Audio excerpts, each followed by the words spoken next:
Ռուսաստանահայ գործարար Ուժեղ Հայաստան կուսակցության առաջնորդ Սամվել Կարապետյանն օրերս դժգոհել է։ Հայաստանում երգիչներ չեն մնացել, որոնք պատրաստ կլինեն մասնակցել իր հանրահավաքներին։ Ասում է, ստիպված արտերկրից են երգիչներ հրավիրում տասնապատիկ բարձր հոնորարներով, որպեսզի հանրահավաքների վերջում ժողովրդին ուրախացնեն։ Այս քաղաքներում միտինգները, որ անում ենք, չենք կարում երկիչի հետ պայմանավորվենք։ Հիմա ամերիկաներից, որտեղից ասես երկիչներ ենք ման գալիս,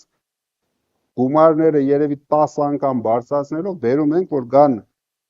Դե գիտեք, միտինգների վերջում մի քիչ պետքա ժողովրդին ուրախացնել։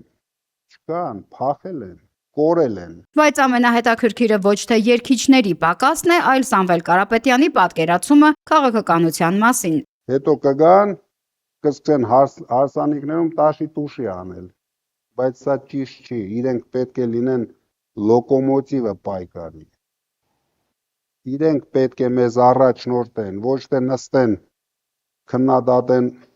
ընդդիմությունը էսա լավ անում, էսա վատ անում,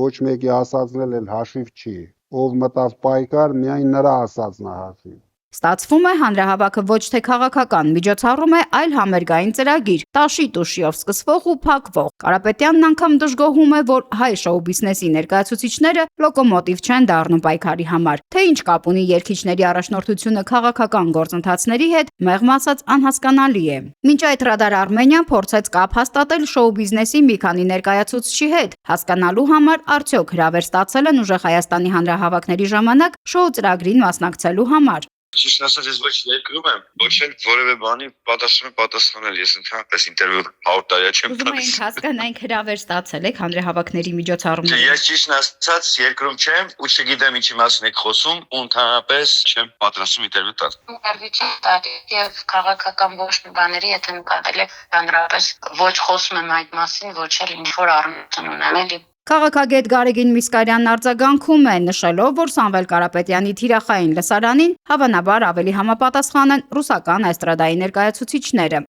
Ինձ թվում է այն երաժիշտներին, երգիչներին, որ արժանի է իրանց թիրախային լսարանին, հենց արտերկրից էլ պետքա բերել, օրինակ, չգիտեմ, Գազմանով, Լասկվի մայ, Անգուցին բանելի։ Այսինքն ռուսական երաժշտության պապսայի թագավորներին պետքա կանչեն եւ դա իրանց թիրախային խմբի հետ շատ ուղիղ կապ ունի։ Միսկարյանի խոսքով այստեղ ավելի խորքային խնդիր կա։ Քաղաքական թիմերը տարիներ շարունակ սեփական ընտրողին ընկալել են ոչ թե որպես քաղաքացի, այլ որպես շոուի սպառող։ Իրենց համոզել են, որ Հայաստանում քաղաքացի չկա, օխլոս է, իրենց ընտրողը քաղաքականապես ոչ հասուն, եթե չասենք տհաստգետ մասսան է, եւ այդ մասսային անհրաժեշտ է ներգրավել պրոցեսների մեջ փողով եւ շոուներով։ Նրա դիտարկմամբ շոուի հետ կապված է ըստ էության հայկական շոու բիզնեսը չի ուզում քաղաքականանալ, հատկապես եթե դա ուղիղ կապ ունի Ռուսաստանի ռուսական օլիգարխիայի հետ։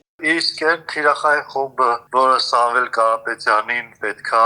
ընտրի, կարծում եմ այդ մարդիկ հենց այդ Լասկվի մայի ու Գուբինի տակ պետքա բաժան, այսպես ասած, հենց որ Սամվել Կարապետյանը այդ առումով չի դուժել, նույնիսկ շահեկան դիրքում է հայտնվել։ Իդեպ Սամվել Կարապետյանի դժգոհությունը հետաքրքիր ֆոն ունի։ Հայկական շոու բիզնեսի բազմաթիվ ներկայացուցիչներ տարբեր տարիների հենց նախկին իշխանությունների շրջանում են լքել Հայաստանը, տեղափոխվելով Միացյալ Նահանգներ կամ այլ երկրներ։ Նրանցից շատերը տարիներ շարունակ ակտիվ մասնակցել են իշխանական միջոցառումներին, նախընտրական համերգներին ու օլիգարխիկ միջավայրի մշակութային սպասարկմանը։ Հիմա փաստորեն ստացվում է նախկին համակարգի աստղային կազմը կամ արտագաղթել է կամ պարզապես այլևս չի ցանկանում ասոցացվել քաղաքական գործընթացների հետ, թե ինչու մնում է միայն կռահել։ Մեկ հետաքրքիր փաստ էլ. Ուժեղ Հայաստանում որոշել են կառչել երգիչ-երգչուհիներից եւ հանրահավաքներին նրանց հրավիրել։ Իսկ միգուցե պատճառն այն է, որ առանց համերգի չեն կարողանա բավարար չափով մարդ հավաքել, որովհետեւ այս ամիսներին Ուժեղ Հայաստանից քաղաքական որևէ լուրջ հայտարարություն այդպես էլ չհնչեց։ Ընդհանրապես, բացի մի քանի շաբլոն արտահայտությունից, այստեղ քաղաքական լուրջ ասելիքի պակաս կա։